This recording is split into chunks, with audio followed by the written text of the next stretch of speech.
everyone. Welcome to our Back to Basics companion books. Companion books are the other books that are used with Back to Basics curriculum books 1 to 10. There are 13 companion books so far. And today we're going to talk about the one that's called Making Melodies, which is the first step in learning improvisation. If you don't know me by now, I am Marlene Moore, and I'm the creator of the Back to Basics piano program. My books are available at jwpepper.com/myscore/Marlene Moore. It will also be placed outside of the YouTube video today so that you can see that. I'm sorry that you can't see me, but you need to see the books, so that's where we're at. Making Melodies, first step. It says, to the teacher, making melodies is a delightful way to introduce students and teachers to improvisation and composition. Learning is very gradual and sequential. By the end of the book, most students will be able to compose and write their own piano pieces. Assign one page for every lesson. Help the student to start each page. Play the piece. Review and play the older pieces. Some students may wish to add a left-hand harmony. When this book is finished, the next book in the series is called Making Harmonies. So, this is the first step. Well, actually, the first step is to learn book 1 and 2. And after book 2 of the curriculum books, you put them into these books. I hope you're able to see this.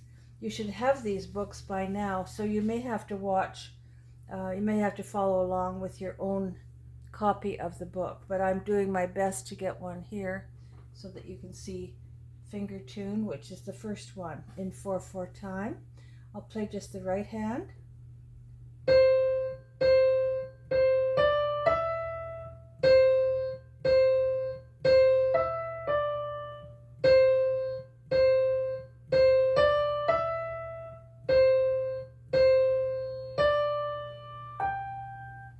And that's all there is. And then it starts where the student needs to play.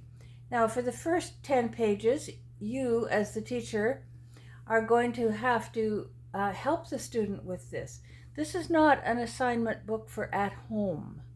This is to be done during the lesson, and then they practice it at home. So the assignment, or the project, is to be able to find the notes here on the keyboard and here in the bar lines, and there is a repetition there. So when I'm finished, the second line here,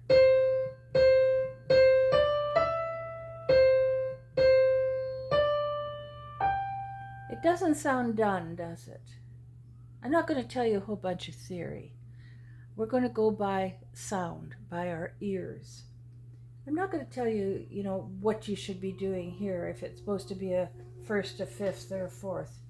We're going to just figure it out with our ears. So what we do is we repeat these 2 lines until we get to the end. So you're starting here, have the student play what they think should go there, which is a repetition of the first part.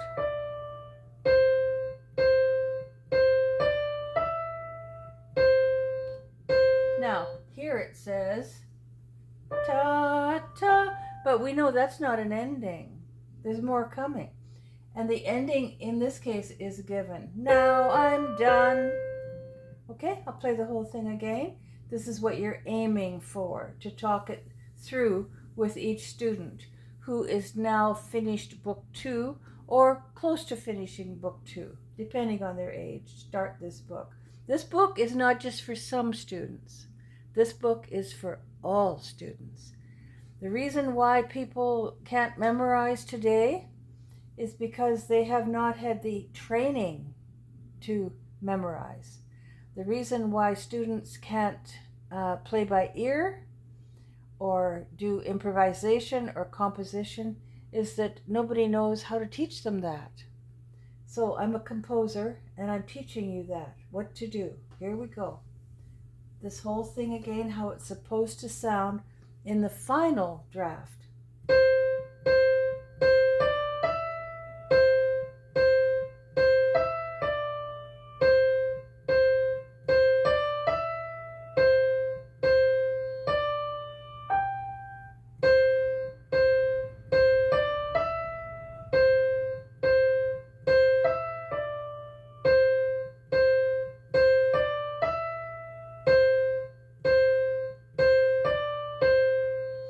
So you will go through each of these measures and help the child to write down the repetition of the beginning until you get to the last measure, and then you have them play the part that says, "Now I'm done." Okay? That's finger tune. We don't expect a student at this point, unless they're really, really, really advanced and extremely auditory, we don't expect them to do a left hand for here. Not yet. Do you see up at the top, composer? The student puts their name in there because they're composing this piece. I composed the first half, they're composing the last half. And as we proceed in the book, you see that the progressions get gradually, very, very gradually, a little bit more difficult. Okay? Marching fingers. Here we go. I'll play the part that's written down.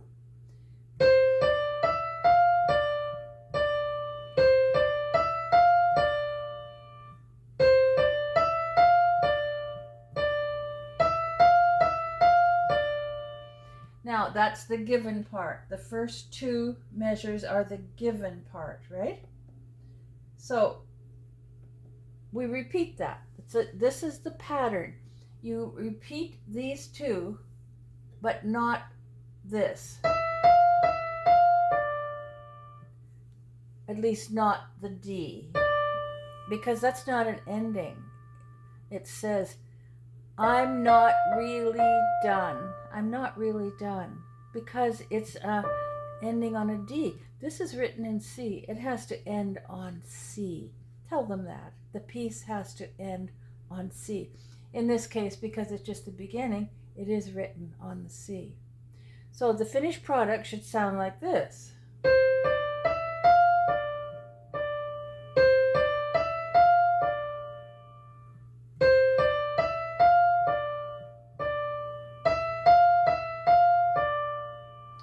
Now, the new part starting here will repeat the first two lines except for the ending.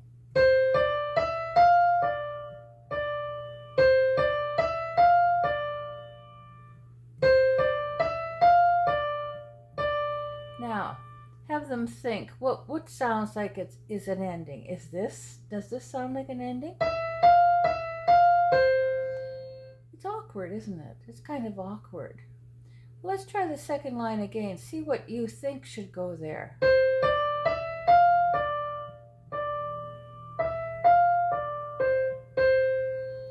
That might be okay, but it's still a bit weak, isn't it? We have to kind of get down to that C a little bit faster.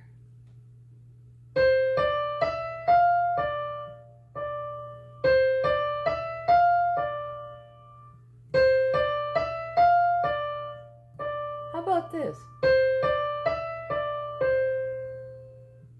It could say, "Now my finger's done," or "Now my piece is done." Do you like that one? However, whatever the student puts there, whatever the student likes, leave that in the book. It doesn't have to be my idea. It doesn't have to be your idea.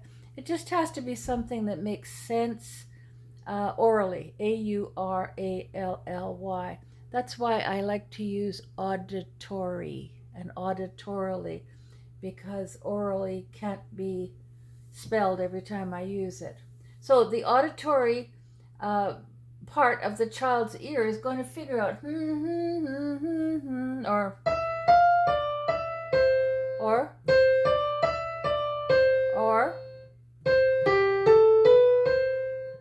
the sky's the limit. Let the child do it. Okay, so I'm going to play the whole thing now. Make sure the child puts his or her name up at the top as the composer of the second half. You can tell them, Marlene Moore composed this part, you get to compose the last half, and you get to call it your own piece for Marching Fingers.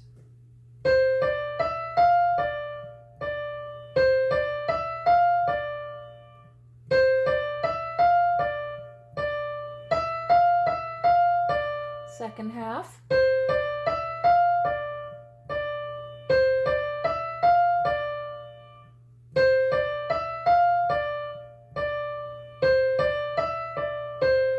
So I changed the last two measures here. I changed both of those. It used to be,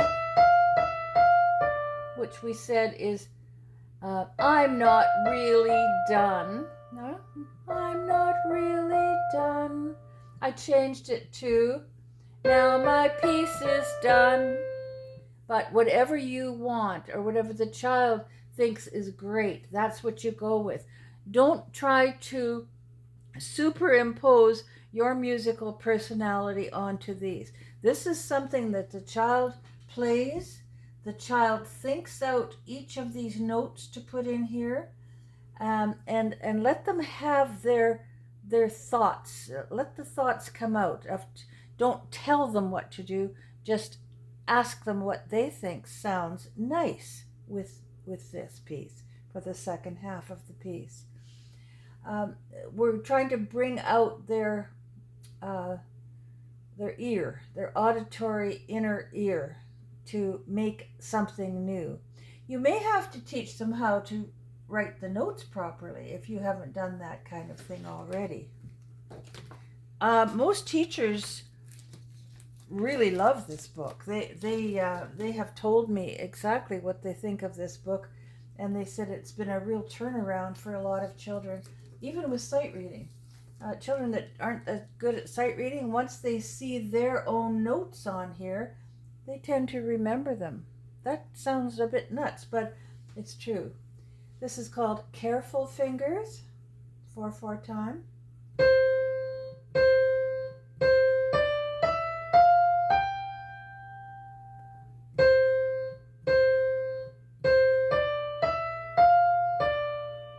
And that's all we get. And the last two lines, we figured out, you can speed this up if you want to, but we're saying 1, 2, 3, 4, 1, 2, 3, 4, 1, 2, 3, 4, 1, 2, 3, 4, 1, 2, 3, 4, 1, 2, 3, 4, 2, 3, 4, 1, 2, 3, 4, and finish it.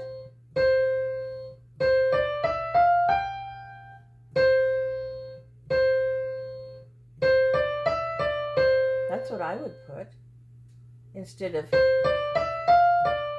I'm not really done because I'm on a D. My fingers are going up and back to D, so I'm not done. So you can put whatever you like there. What other ending might be nice? How about this?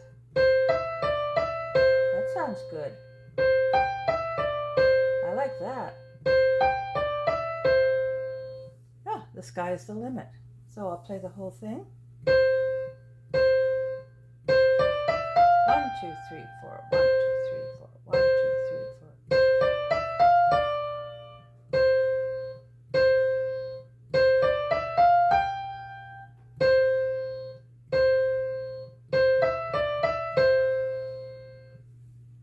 Fun, huh?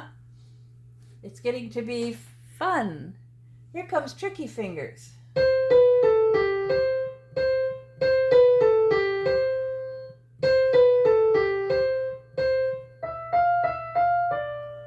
Okay, now should the child write the notes first, or should the child figure out what sounds nice?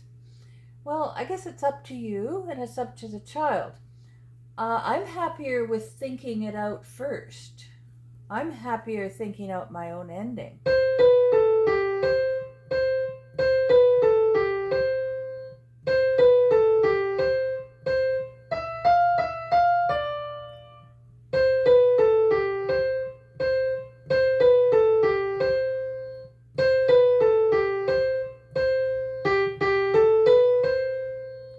There, I went down to the G for the ending.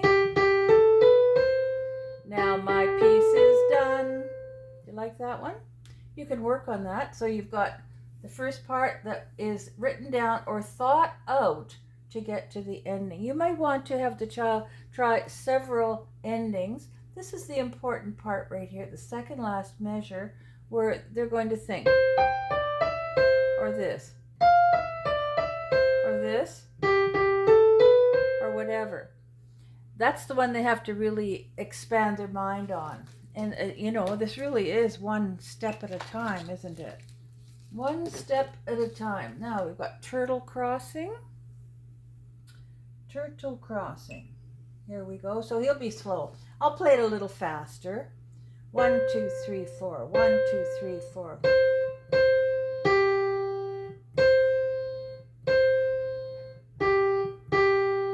Oh, he's going faster now.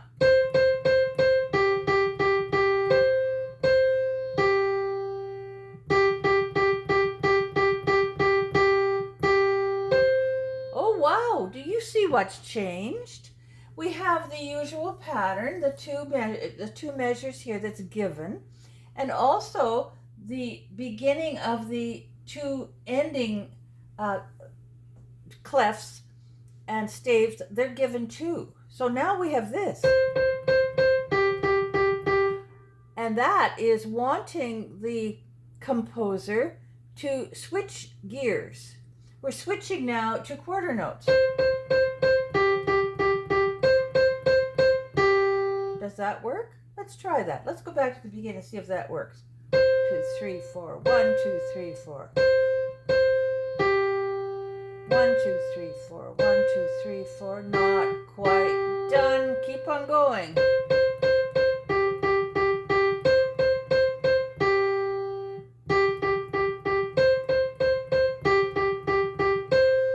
So that would be in keeping with the start of the second half. You see how things are progressing here? One little inch at a time to get the children thinking musically. Yeah, that works. Let's play the whole thing. See if it sounds good for turtle crossing. Turtle's really speeding up here, isn't he? Yeah, as fast as he can.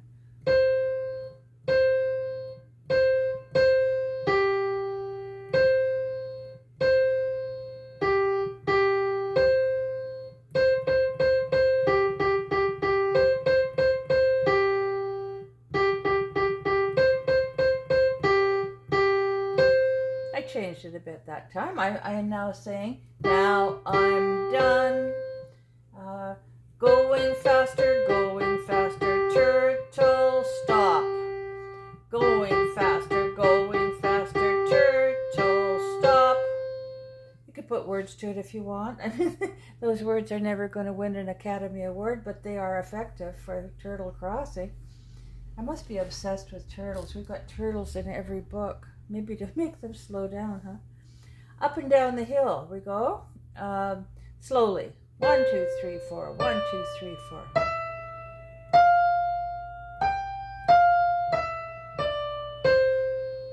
Three, 4. 1, 2, 3, 4. 1, 2, 3, 4. 1, 2, 3, 4. 1, 2, 3, 4. 1, 2, 3, 4. And if you don't have enough notes, just make the tied note to hang on to the other one. So we're counting now. 1, 2, 3, 4. 1, 2, 3, 4. 1, 2, 3, 4. 1, 2, 3, 4. 1, 2, 3, 4. Tie 2, 3, 4. 1, 2, 1, 2, 3, 4. 1, 2, 3, 4. 1, 2, 3, 4. 1, 2, 3, 4. 1, 2, 3, 4. 1, 2, 3, 4. 1, 2, 3, 4. 1, 2, 3, 4. 1, 2, 3, 4.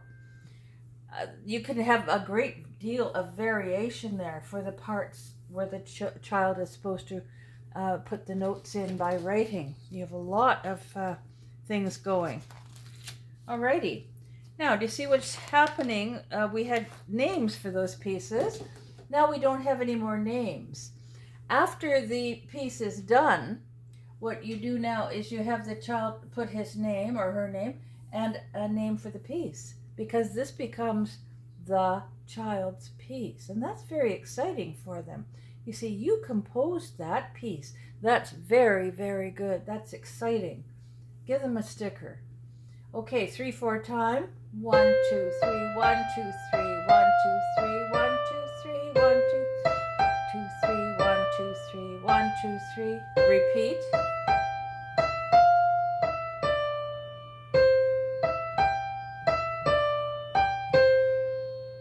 You like that? Ending could be fancy or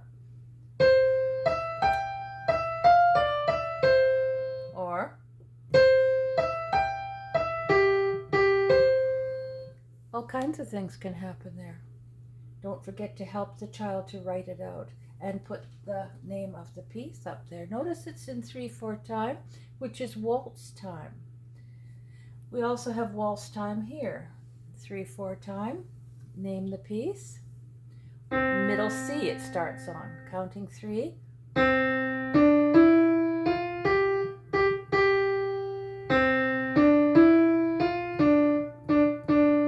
Repeat.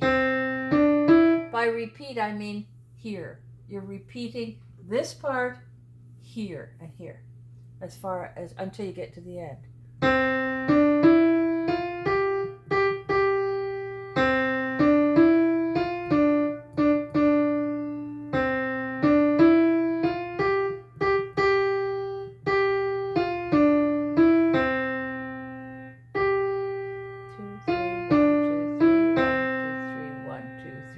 I did a tied one there.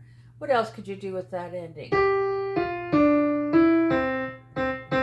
That would probably be more consistent with the end of the piece. And talking about consistency, some children try to put notes just anywhere all over the piece that have nothing to do with this. That's not acceptable. Tell them that it has to follow this pattern until you get to the end, the second last measure. That will give them some kind of a pattern. There is a pattern to every piece that's written, and particularly melodies. There are patterns. So here's pattern 1. Here's pattern 2. Pattern 1 is going to go into pattern 3. Pattern 4 is where you discover the new ending. Okay? So the fourth line is the one to really be worked on. And give them several examples of what could be an ending. And then let them tell you which one they like. Or say, give me 3 ideas of what would be an ending. Here's another one, 3/4 time.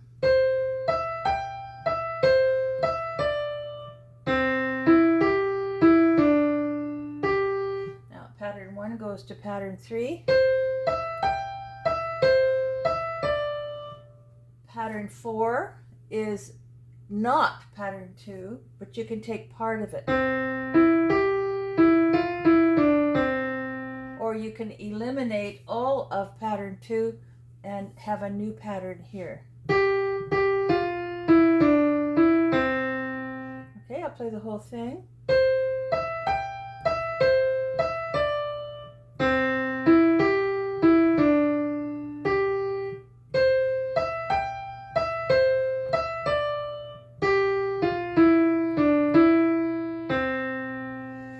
And that's only one. I mean, my pattern isn't always the best. Your pattern might be much better.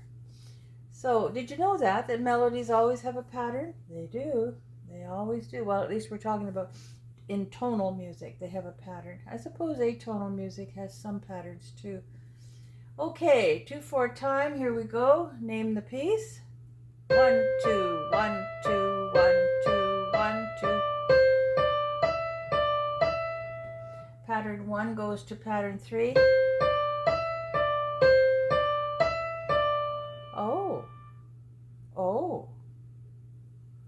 ending.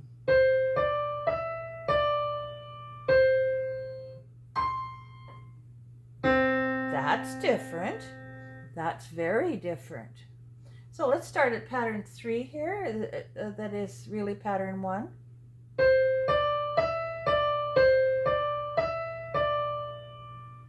And the ending.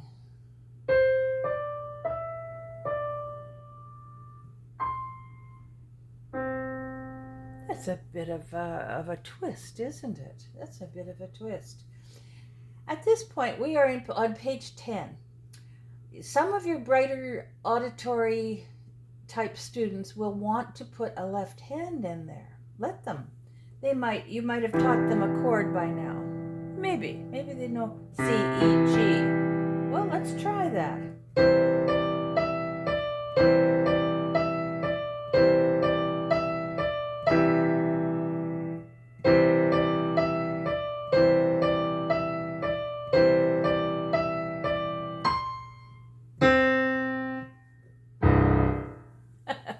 The sky's the limit. They need to be writing it out by themselves at this point. You may, completely withdraw from that. Make sure it's done at the lesson. You doing it for them isn't teaching them anything. That you need to help them, but not do it for them. You can give them suggestions. Make sure that they know which note is which at this point, or they shouldn't be doing this book. Okay, 4/4 time, here we go, the No Name Concerto.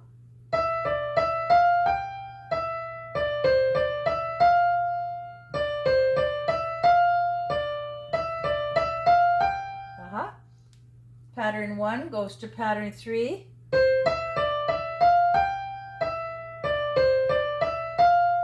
Pattern 2 goes to pattern 4 until the end.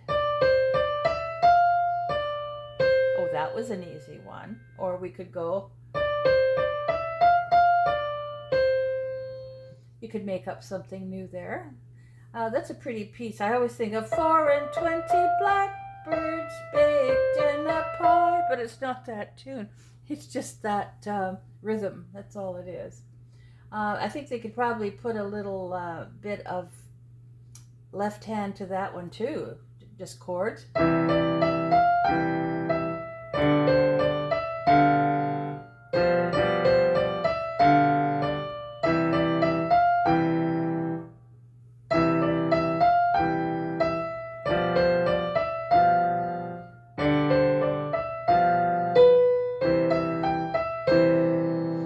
What am I doing there? C, E, G. Can you see me at all? C, E, G. There we are. C, E, G, B, D, G. Or B, F, G. Also sounds nice. Da, da, da, da, da, da, da, da, da, da. That's all. Just 2, 1. They should already know this one. C, E, G, B, D, G. Those are the basic 2 chords for dealing with C major. Okay, where are we? Let's try a couple more here.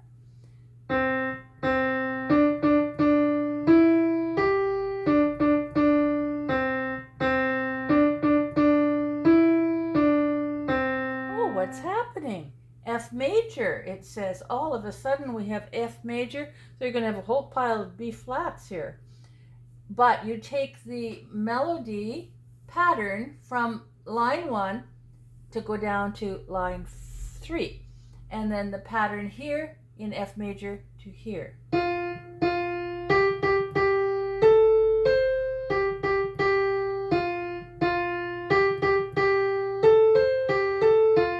Haha, getting a little trickier, isn't it?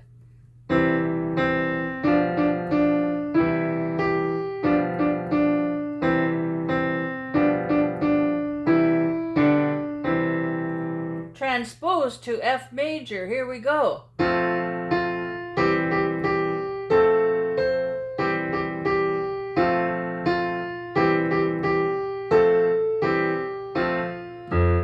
Hey, these pieces are starting to sound a whole lot better. That's the first time they've transcribed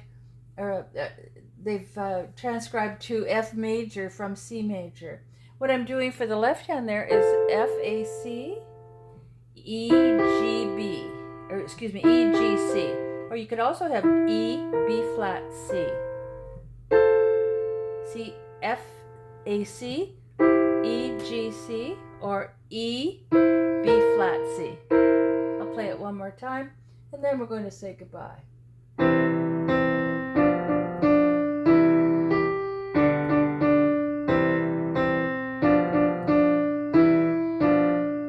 F major.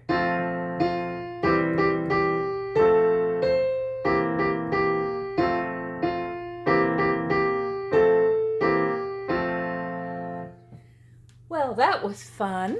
That really was a lot of fun. I really had a blast. So I'm going to continue this in the next video, and please stay with me. We're going to do another video. Here we go. I'm only allowed half an hour here. Bye for now.